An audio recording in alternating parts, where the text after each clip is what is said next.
मला विविध शाखात मांजरासारखी डोकवण्याची सवय आहे. अगदी आपली पात्रता नसताना मी डोकवत राहतो. वर्तमानपत्रात बातमी होती, शिक्षकांसाठी संशोधन प्रकल्प. मी ठरवलं आपण भाग घ्यायचा. बालभारती पाठ्यपुस्तक मंडळाकडनं फॉर्म मागवले, फॉर्म भरले. त्या फॉर्ममध्ये मार्गदर्शक प्राध्यापकाची शिफारस होती. पाचगणित PhD झालेलं कोणी नव्हतं. वाईला गेलो. वाईला कॉलेज, 4-5 जणांकडे गेलो. ते फॉर्म बघायचे, हस्ताक्षराचं कौतुक करायचे आणि म्हणायचे, मला वेळ नाही, यावर्षी सवड नाही, मला शक्य नाही, वगैरे वगैरे. मी एका प्राध्यापकांना म्हटलो, सर, सर्वच डॉक्टर प्राध्यापक का नकार देताय तो? त्यावर त्यांनी सांगितलं, तुम्ही केवळ D.Ed आहात, साधे पदवीधरसुद्धा नाही. कोण करणार तुमची शिफारस? कोण होणार तुमचं मार्गदर्शक? संशोधन म्हणजे काही सामान्य गोष्ट नाही. कसं जमणार तुम्हाला? संशोधन प्रबंध मांडण्याची एक विशिष्ट पद्धती असते. B.Edला शिकवतात, तुम्ही फक्त D.Ed द्या सोडून विषय. मी निराश झालो. तसाच शेवटचा प्रयत्न म्हणून प्राध्यापक शिवाजीराव चव्हाणांच्याकडे गेलो. सर, मी फक्त D.Ed आहे. मान्यता मिळाली तर मी नक्कीच सगळ्यांपेक्षा सुंदर आदर्श प्रबंध लिहीन. मला तुम्ही मार्गदर्शन केलं नाही तरी लिहीन, फक्त या फॉर्मवर शिफारस करा. त्यांनी इच्छा नसतानाही केवळ दयेपोटी शिफारस केली. मी फॉर्म पाठवून दिला. मुलाखतीला मला गणेश खिंड पुणे बालभारतीला बोलवलं. मी पदवीधर नसल्यानं माझी हकालपट्टी होणार यात शंका नव्हती, तरी गेलो. मुद्दाम 1 दिवस अगोदर गेलो. बालभारतीच्या सुंदर सुबक इमारतीच्या पायऱ्या चढताना काळजात धडधड वाढली होती. परत फिरताना नकार घेऊन पायऱ्या उतरताना मला जड गेलं तर? मी संशोधनाधिकारी साहेबांच्या ऑफिससमोर एका बाकड्यावर बसलो. व्हिजिटर स्लीप घेतली, माझं नाव गाव लिहिलं, भेटण्याचं कारण लिहिलं. ती स्लीप दरवाज्यावरच्या शिपायाला दिली. तो आत गेला. मी बाहेर बसून. मला आत जाण्याची संधी मिळाली तर संशोधन प्रकल्प करण्याची मी माझी इच्छा प्रकट करू शकणार होतो. नाही बोलवलं तर मग मात्र मला माझं मतही व्यक्त करता येणार नव्हतं. एक व्यक्ती आतून बाहेर आली, माझ्या शेजारच्या बाकड्यावर बसली, म्हणाली, हा कागद, हा पेन, या कागदावर पुन्हा तुमचं नाव पत्ता लिहा. मी लिहिला. चला आत चला. मी त्यांच्या मागून आत गेलो. ते त्यांच्या खुर्चीत बसले. बसा. मी उभा. अहो, मी संशोधनाधिकारी तांबोळी, तुम्हाला बसायची विनंती करतोय. मी बसलो. तुमचं ॲप्लिकेशन वाचलं. फक्त D.Ed आहात, B.Ed नाही. तुम्हाला संशोधन प्रकल्पाची संधी दिली, स्पेशल केस म्हणून दिली. तुम्हाला हवं ते सहकार्य माझं. अहो, काय अक्षर आहे हो, कमाल आहे तुमची. मला वाटलं होतं टाईप करून स्लिप आणली आहे. त्यांनी चहा मागवला. आम्ही चहा घेतला. पुढे मी त्यांचा विश्वास सार्थ ठरवला. पूर्ण प्रबंध हस्ताक्षरात लिहिला. त्यांनी तो कितीतरी लोकांना दाखवला. पण खरं सांगू का, याही यशात माझा वाटा खारीचाही नाही. माझं हस्ताक्षर संशोधन प्रकल्प यशस्वी पूर्ण झाला. मी त्या प्रबंधाच्या आधारे शेकडो व्याख्यानं दिली. सातारा शिक्षण मंडळाच्या वतीने तर 3 दिवस प्रतिदिन 6 तास एवढं बोललो. शिक्षकांनी माझं कौतुक केलं, पण त्या कौतुकाचं खरं स्वामित्व जातं ते माझे शिक्षक अर्जुन नाना गलगले आणि माझे मोठे बंधू सखाराम गेनू शिंदे यांच्याकडे. मी 7वीत होतो. वर्गशिक्षक होते अर्जुन नाना गलगले. माणूस हाडाचा शिक्षक. निरनिराळे प्रकल्प उपक्रम ते राबवत. एकदा त्यांनी उपक्रम सुरू केला. वर्गातले सगळे तक्ते मुलांनीच तयार करायचे. एका मुलांनी एक तक्ता तयार करायचा, स्व अक्षरात करायचा. कागद त्यांनी दिले. तक्ते घरून करून आणायला सांगितलं. वर म्हणाले, बघू कोणाचा सुंदर तक्ता होतो ते. सुंदर तक्ता प्रार्थनेच्या वेळी मी सगळ्यांना दाखवणार. माझ्या मनात लहानपणापासून पहिल्या नंबरची ओढ. मी सतत कौतुक करून घ्यायला भूक केला. घरी गेलो. मोठे बंधू सखाराम, मी त्यांना आप्पा म्हणे, आप्पांकडनं तक्ता तयार करून घेतला. दुसऱ्या दिवशी शाळेत घेऊन आलो. त्यावेळी तक्ता बघून अर्जुन नाना गलगले आश्चर्यचकित झाले. त्यांनी तो तक्ता प्रार्थनेच्या वेळी सर्वांसमोर भिंतीवर टांगला. माझं कौतुक केलं. सगळ्या मुलांना सांगायला लागले, बघा तक्ता बघा, प्रत्येक शब्दावरची शिरोरेषा सरळ आहे, प्रत्येक अक्षराची दिशा एकच आहे, 2 अक्षरात समान अंतर आहे, 2 शब्दात समान अंतर आहे, उकार ऋकार वेलांटी मात्रे समान आहेत. अर्जुन नाना गलगले बोलत होते. माझ्या काळजावर प्रत्येक शब्द कोरला जात होता. कौतुक झालं. आता पुढे काय? त्यांना समजेल का की हा तक्ता मी केलेला नव्हता? मग काय होणार? मग माझी खैर नव्हती. मी त्यांनी दिलेला समानतेचा संदेश लेखन करताना मनात गिरवत लिहित राहिलो. माझं अक्षर सुंदर झालं. पुढे मी 8-9 प्रकारची अक्षरं जलद गतीनं काढत राहिलो. प्रबंध लिहिला. पण या यशाचं श्रेय अर्थातच अर्जुन नाना गलगले आणि सखाराम गेनू शिंदे यांचं. तो प्रबंध मी त्याच वेळी त्यांना सविनय अर्पणही केलेला आहे. घडला इतिहास गलगले गुरुजींना प्रबंध सादर केल्यावर मी सांगून टाकला. तोही पत्राने. समोर सांगायची आजही धडाडी नाही. ते पत्र मिळताच स्वतःचा मुलगा घेऊन मला भेटायला आले. त्यांचा मुलगा हायस्कूल टीचर आहे. चेहऱ्यावरचा आनंद हा माझा मोठा पुरस्कार होता. अशी अनेक उदाहरणं. सुखदुःखाची साथ मात्र कुसुमची. ती कधीकधी माझी शिक्षिकाही होते. माझं व्याख्यान, माझं लेखन याच्यावर स्पष्ट अभिप्राय देते, मार्गदर्शनही करते. माझ्या शिक्षक सेवेच्या निवृत्तीनंतर मी पुढे काय करावं हा प्रश्न निर्माण झाला. लेखन, व्याख्यानं चालू होती, पण तेवढ्यावर माझी भूक भागणारी नव्हती आणि उपाशी माणूस काव काव करणार हे तिला अनुभवाने माहिती होतं. 16-18 तास काम मिळालं तरच हा बाबा गुंतून राहणार हे तिला माहिती होतं. गेली 58 वर्ष वणवण करणारं हे इंजिन घराच्या 4 भिंतीत 24 तास शांत बसणार नाही. प्रशांतनी प्रस्ताव ठेवला. सातारला जिल्ह्याची global automobile limited Calcutta Bharat या कंपनीची डीलरशिप घेऊया. मी तो व्याप सांभाळायचा. माझा होकार. अर्थात हे सगळं वेगळं क्षेत्र होतं. 2 व्हीलर क्षेत्राशी माझा दुरूनही कधी संबंध आला नव्हता. एवढंच काय, स्कूटरशिवाय कुठलंही वाहन मी चालवलंसुद्धा नव्हतं. स्पेअर पार्टची मला साधी नावं माहिती नव्हती. मी आव्हान स्वीकारलं. सौ कुसुमचा पाठिंबा मिळाला.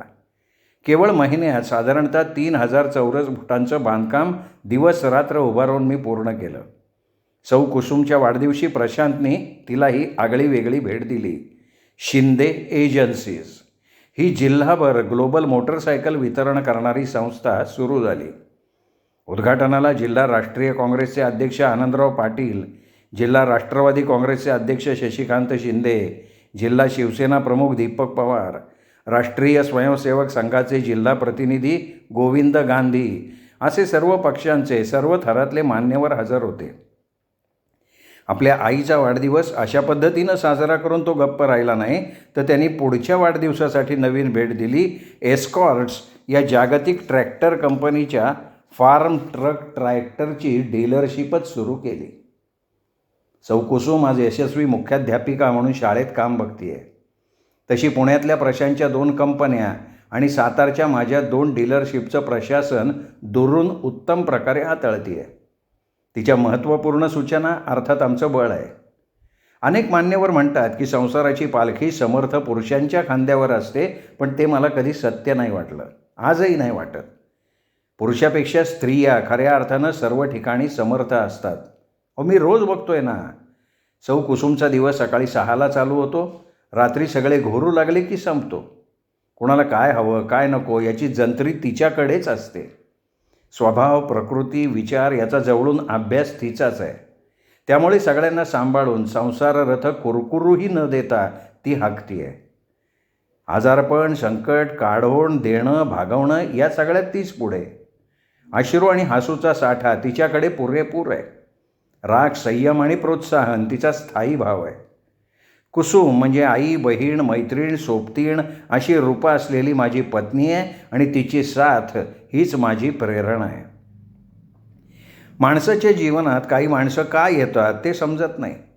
रक्ताची नसतात, भावबंध नसतात, सगळे सोयरे नसतात, मित्रसोबतही नसतात. पण ती माणसं आपल्या जीवनात येतात आणि कोणी आपल्यासाठी करणार नाही एवढं करून जातात. ना त्यात त्यांचा स्वार्थ असतो ना त्यांचा हेतू, पण येतात. माझ्याही जीवनात अशी माणसं आली, खूप आली, पदोपदी आली. माझ्यासाठी काही देत आली. महाराष्ट्र राज्य कृष्णा खोरे विकास मंडळाचे अध्यक्ष आनंदराव पाटील. माझं आणि पक्षाचं काही देणं घेणं नाही, पक्षाचा साधा मी सभासदही नव्हतो.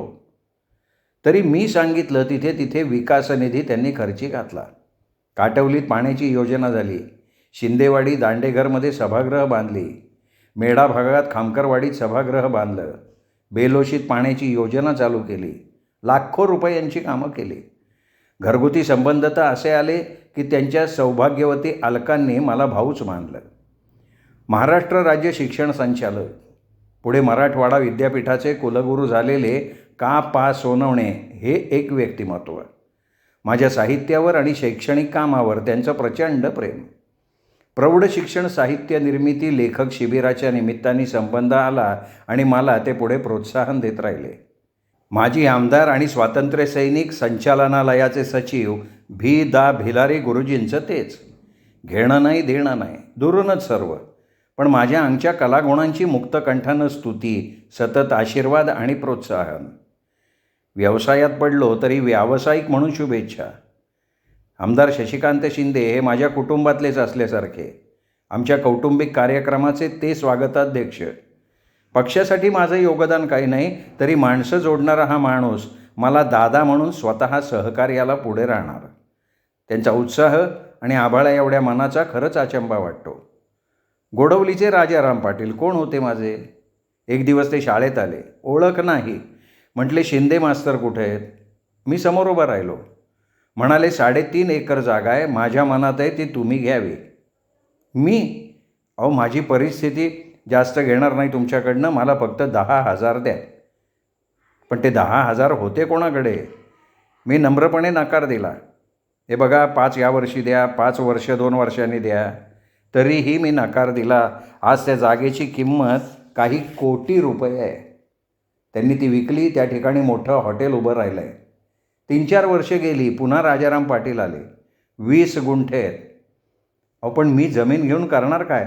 तुम्हाला पाहिजे ते द्या, माझी इच्छा आहे तुम्ही गोडवलीत राहायला यावं.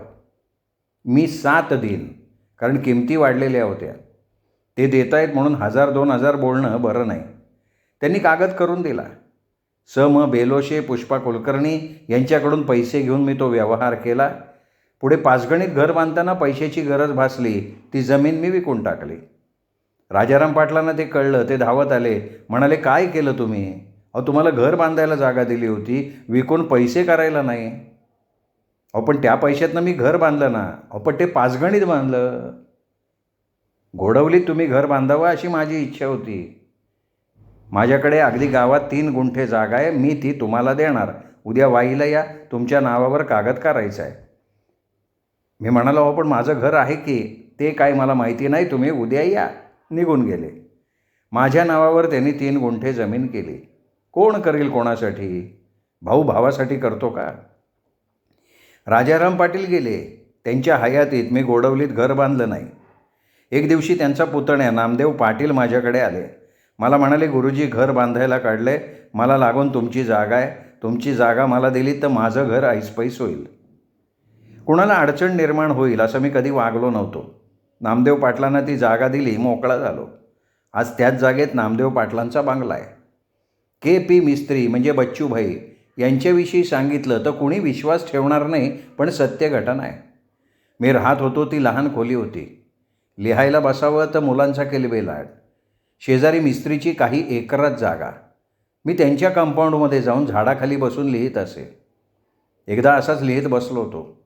अरे कोण तू? इथं कसं काय आला? चक्क मराठीत कोणीतरी बोललं. मी समोर बघितलं. 6 फुटाहून अधिक उंच, धिप्पाड शरीर, गोरा रंग, इंग्रजासारखा, भलं मोठं नाक, डोळ्यावर चष्मा. हे आमचं कंपाऊंड आहे, कोणाला विचारून आला इथं? मी शांतपणे म्हणालो, बाबूजी कंपाऊंड तुमचं असेल, मिळकत तुमची असेल, पण निसर्ग तुमचा नाही ना. मी लेखक आहे, निसर्गावर माझं प्रेम आहे म्हणून आलो. कोणाला विचारलं नाही.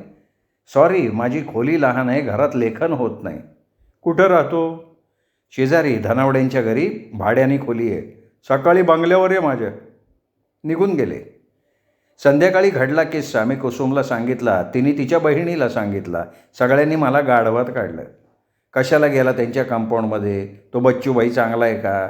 एवढी मोठी इस्टेट आहे पण गुरंसुद्धा फिरकू देत नाही. पोरं कधी जात नाही. दुष्ट माणूस आहे. दुसऱ्या दिवशी जायचं का नाही याचा विचार करत गेलो त्यांच्याकडे. बसा. भीत बसलो. स्वतःचं घर नाही. नाही. माझ्या या बंगल्यात राहणार. मी बघत राहिलो. आम्ही सगळे मुंबईत असतो. मी शनिवारी येतो, सोमवारी जातो. राह इथे. नाही, नको बाबूजी. का? अहो, मी तुमच्या बंगल्यात कसा राहणार? नवीन बांधून देऊ? हो कसं म्हणणार मी? आणि कुठल्या नात्याने? बाबूजी, माझ्याकडे पैसे नाही आहेत. कुणी मागितलेत? एव्हाना माताजींनी चहा दिला होता. मी माताजींना म्हणजे बाबूजींच्या पत्नीला नमस्कार केला. उद्या सकाळी नारळ घेऊन ये. 10 पूर्वी ये. मी नंतर मुंबईला जाणार. सगळंच स्वप्नवत. सौ कुसुमला सांगितलं. तिलाही खरं वाटेना. दुसऱ्या दिवशी मी गेलो. एकटाच गेलो. कुसुमला खरं वाटत नव्हतं. ती येणार कशी? मुहूर्त झाला. सिमेंटचं काम. रोज पाणी मारायला हवं तेवढं करा. मी शनिवारी येतो. एवढं सांगून गेले. नवीन काम सुरू केलं. संध्याकाळी मी पाणी मारायला जायचो. माझं स्वतःच्या मालकीचं घर तयार होत होतं. सगळं बारकाईने करून घेत होतो. पाणी मारायलाच नाही तर बघायलासुद्धा कुसुम आली नाही. स्वप्न खरं होतं का? तिच्या दृष्टीने ते स्वप्न होतं. घर बांधून तयार झालं. गुरुजी, पूजा करा. तुमचे मित्र बोलवा. मिस्त्रींनी सांगितलं. मी पूजा घातली. नानासाहेब कासुर्डे नगराध्यक्ष होते. त्यांच्यासह सर्व नगरसेवक नगरसेविका सकाळपासून राबत होते. पूजेच्या वेळी कुसुमने त्या घरात पाऊल टाकलं. घरात राहायला आलो. महिनाभरात बाबूजींनी माझ्या नावावर कागद केला. घर माझ्या मालकीचं झालं. स्वप्न साकार झालं. घराला नाव दिलं प्रतिभा. या घराच्या बांधकामाचा खर्च फक्त बाबूजींनी घेतला, तोही हप्त्याने. बाबूजींचे माझे संबंध वाढले. कृष्णदास प्रेमजी मिस्त्री हे त्यांचं पूर्ण नाव. मूळचे ते गोंडलचे. गुजरात राज्यात हे गाव. बाप प्रेमजी सुंदरजी मिस्त्री सुतार काम करायचा. पोटासाठी ते मुंबईत आले. कृष्णदासही आला. 10-12 वर्षांचा असताना सुतारांच्या हाताखाली हेल्पर म्हणून जायचा. महिना पगार 4 रुपये. एकदा काय झालं, मुंबईचे गव्हर्नर बदलून आले. बोट बांधायचं काम चालू होतं. बापाबरोबर कृष्णदासही सुतारकाम करत होते. गव्हर्नर बोटीचं काम कसं चाललं आहे ते बघत होते. बरोबर त्याची मॅडम होती. ती म्हणाली, पेट्या आल्या पण त्या बंद आहेत. कुलपांच्या चाव्या आपल्या देशात राहिल्या. कुलपं तोडायला सुताराची गरज आहे. प्रेमजी मिस्त्रींनी 10-12 वर्षांच्या कृष्णदासाला पाठवला. कृष्णदासनं कुलपं पाहून घेतली. पूर्वी पत्र्याच्या मोठ्या ट्रंक असत. कुलपंही भली मोठी असत. कृष्णदासनं कुलूप तोडण्याऐवजी तारेचा तुकडा घेतला. भराभरा कुलपं खोलली. मॅडमनी ते पाहिलं. ती खुश झाली. कृष्णदासची तिने दुभाषामार्फत विचारपूस केली. कृष्णदासचं शिक्षण विचारलं आणि कृष्णदासला मॅडमनी इंग्रजी नाईट स्कूलमध्ये दाखल केलं. खाना असेल, क्लबात जायचं असेल किंवा पार्टीला जायचं असेल तर कृष्णदास बरोबर असायचा. कृष्णदास दिवसा काम करी, रात्री नाईट स्कूलमध्ये शिके. गव्हर्नर पुन्हा मायदेशी केला, पण जाता जाता प्रेमजीला कॉन्ट्रॅक्टर बनवून गेला. मिस्त्री प्रेमजी सुंदरजी आणि कंपनी उभी राहिली. कृष्णदास सिव्हिल इंजिनियर झाला. त्याच कृष्णदासला आशिया खंडातलं सगळ्यात उंच इमारतीचं बांधकाम करायची संधी मिळाली. उषा किरण या इमारतीचं काम कृष्णदासला मिळालं. मिस्त्री प्रेमजी सुंदरजी कंपनीचं नाव झालं. ओबेरॉय ताजमहालाचं काही काम, अनेक धनिकांचे बंगले महाल त्यांनी बांधले. आजही भव्य दिव्य बांधकामं चालू आहेत. 4 रुपये महिना पगार घेणाऱ्या कृष्णदासचा माझ्यासमोर फार मोठा आदर्श होता. मेहनत, आत्मविश्वास असला की सगळं काही मिळवता येतं. मी शिकलो बाबूजींकडनं. आजही माझ्या जीवनात परिस्थितीत जे स्थित्यंतर झालं आहे त्यामागची प्रेरणा बाबूजींची आहे. बाबूजी करोडपती, अब्जोपती, पण गरजा फार कमी. शिळ्या भाकरीच्या तुकड्यांचे माताजी दुसऱ्या दिवशी मुटके बनवी. बाबूजी ते खात. वाडगाभर दही, मुटके किंवा शिळ्या भाकरीचा चुरा हा सकाळचा नाश्ता. अनावश्यक खर्च नाही, दागिने नाहीत, फिरणं नाही, काम एके काम. 70 वर्षांचा म्हातारा साईटवर 10 वाजता उभा राहिला आणि तसंच काम निघालं तर रात्री 12 वाजेपर्यंत उभा होता. बाबूजी एका बिल्डिंगच्या 4थ्या मजल्यावरनं पडले होते. पाय मोडला होता. अमेरिकेत ऑपरेशन करायला लागलं. तो पाय दुसऱ्या पायापेक्षा 2 इंचांनी कमी राहिला. हातात काठी आली, पण कामाची गती कमी नाही झाली. इतरांना लाजवणारा त्यांचा उत्साह होता.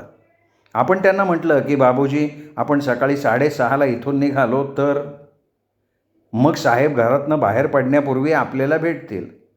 अहो, बाबूजी 90व्या वर्षीसुद्धा एका पायावर तयार. खरं तर त्यांच्याशी तुलना करता माझी धडपड 1% नाही. पण ते माझं कौतुक करतात. म्हणतात, तुम्ही हे लिहिता कसं, रात्र रात्र जागू कसं शकता, वगैरे वगैरे. अर्थात हे त्यांचं प्रोत्साहन होतं. मराठी ते वाचत, पण वाचनात फारशी गती नव्हती. इंग्रजांना लाजवणारं इंग्रजी ते बोलतात. मराठी ही चांगली येते, पण पुस्तक वाचायचं म्हटलं की ते या वयात शक्य नाही होत. मी आणि ते दोघंच असलो की साहित्याकडे विषय वळला की ते मला नव्या कथेविषयी, कादंबरीविषयी, नाटकाबद्दल विचारीत. हे कसं सुचलं ते जाणून घेत. त्यांच्यावर लिहिलेल्या कथाही मी त्यांना सांगून मोकळा झालो होतो. कृष्णदासांच्या अनेक लीला, त्यांचं जीवन म्हणजे भला मोठा कथासंग्रह होता. कितीतरी घटना, अनुभव, विषय. अंजुमन हायस्कूल पाचगणी इथे त्यांनी एक बिल्डिंग बांधली होती. बांधून 4 वर्ष झाली होती. अजून फायनल बिल मिळालं नव्हतं. कसं मिळणार? पावसाळ्यात अख्खा स्लॅब गळय. मला ते अंजुमन हायस्कूलमध्ये घेऊन गेले. व्यवस्थापक जावेद सर समोर बसले होते. बिलाचा विषय निघाला.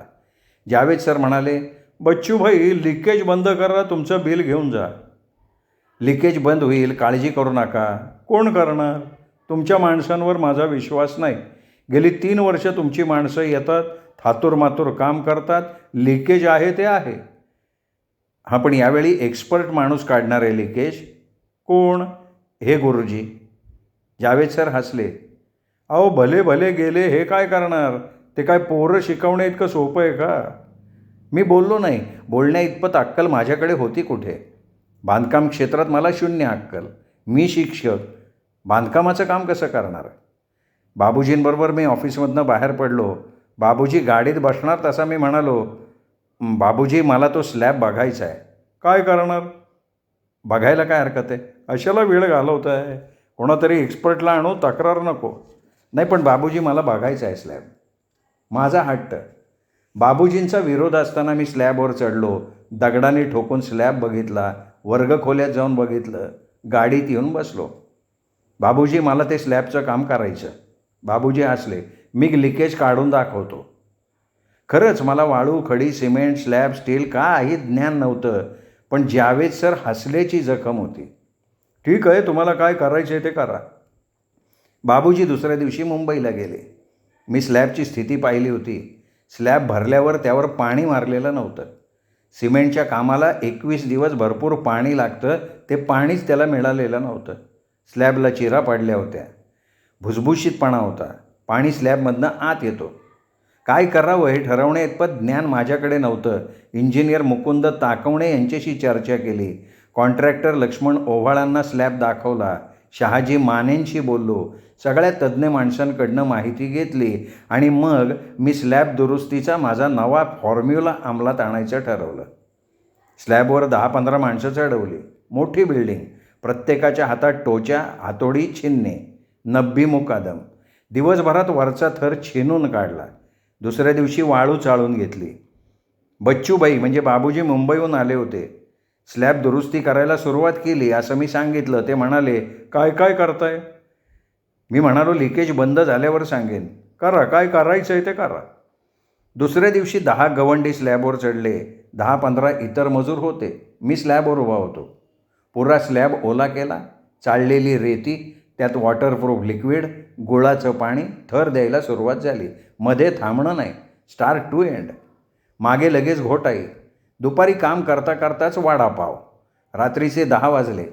मी घरी आलो नाही असं बघून बाबूजी साईटवर. मी बाबूजी आले तरी स्लॅबवरनं उतरलो नाही. मध्यरात्री 1 वाजता काम संपलं. मी खाली उतरलो. बाबूजी काही बोलले नाहीत. मग रोज पाणी मारणं चालू. स्लॅबची चाचणी झाली. 1 थेंब लिकेज नव्हता. अडकलेलं बिल मिळालं. जावेद सरांनी माझी पाठ थोपटली आणि म्हणाले, आर्टरूम बांधायची इच्छा आहे. मिसेस पिरूबाईंनी तसं सांगितलं आहे, पण काम अवघड आहे. 35 फुटाच्या दगडी भिंती बांधायच्या आहेत. भिंतीची जाडी फक्त 1 ते 1.25 फूट. आतून पाहिलं तरी दगडच दिसले पाहिजेत. बाहेरून पाहिलं तरी फक्त दगड. सिमेंट अजिबात दिसता कामा नये. फक्त दगडी भिंती. शिंदे गुरुजी लक्ष देणार असतील तर काम देतो. काम सुरू झालं. आता माझी दिनचर्या बदलली.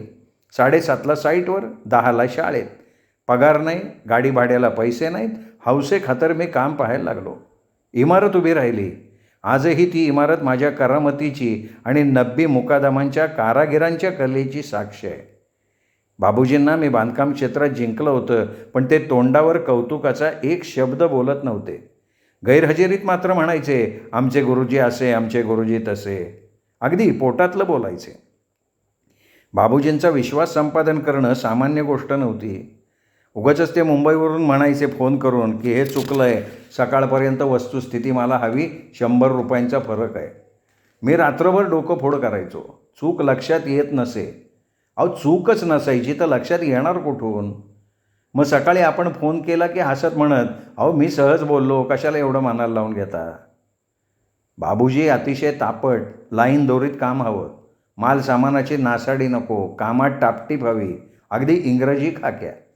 जरा कुठे इकडे तिकडे झालं की हातातली काठी कारागिराच्या पाठीत. दया नाही, क्षमा नाही, कडक शिस्त. बाबूजी पाचगणीला आले की काही कारागीर कामगार दांडीच मारत. कामावर जशी शिस्त तशी घरातही शिस्त. सगळं वेळच्या वेळी हवं. स्वच्छतेला कमालीचं महत्त्व. आघळपघळ बोलणं नाही.